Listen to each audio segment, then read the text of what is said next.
بعتذر له وبعتذر للجميع والناس كلها على دماغنا، واحنا ما نقبلش الكلام ده على اي مخلوق ولا نقبله على نفسنا. بس يعني انا بطالب اللي انت يا عم فوزي عندك عيال، فما تقبلش الكلام ده على عيالك. اهلا بيك يا استاذ خالد. اهلا بحضرتك. احكي لنا ايه اللي حصل. والله اللي حصل حضرتك اللي زي ما انتوا شايفين الفيديوهات اللي نزلت، اللي السائق طبعا وقع عم فوزي والتباع زقه والكلام ده، وطبعا كل ده ما حصلش.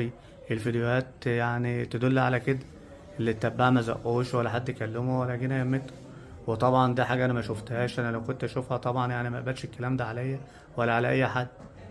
طبعا تم القبض على حضرتك وعلى لا التباع. حضرتك انا ما اتقبضش عليا، انا اللي رحت مباحث ونور كلمتنا حضرتك وانا اللي رحت لهم. يعني حضرتك اللي رحت بنفسك؟ انا اللي رحت لهم، هم كلموني قالوا لي يا خالد انت عربيتك عامله 1 2 3 وانت مطلوب، ورحت لهم. رحت بنفسك؟ رحت انا بنفسي. حضرت التحقيقات؟ حضرت كل حاجه، التحقيقات والحمد لله.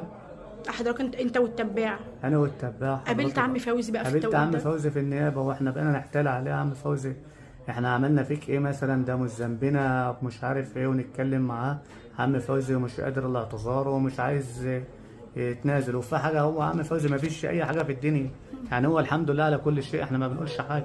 بس انت طلعت الحمد لله يعني بخير وكده، ما تنفعش تاذي الناس.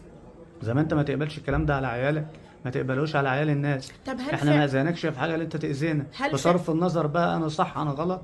انا ما اذيتكش، وانت ما اللي ما تقبلوش على عيالك ما تقبلوش على حد.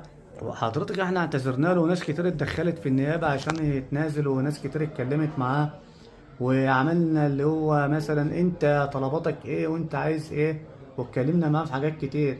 عم فوزي رافض كل ده، مش عارف هو يعني مش عايز يتكلم مع حد فينا خالص. يعني المفروض البني ادم مننا انت غلطان انا غلطان، مهما حصل انت الحمد لله طلعت كويس وطلعت بخير، ما فيكش خربشه.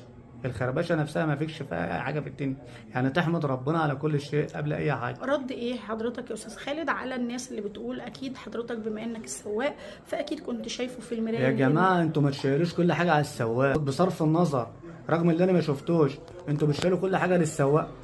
السواق ذنبه ايه؟ السواق اللي جرى ورا العربيه ووقع، ولا هو اللي يعني مسك عم فوزي وقعه؟ عم فوزي اللي جرى بارادته، محدش مسك فيه.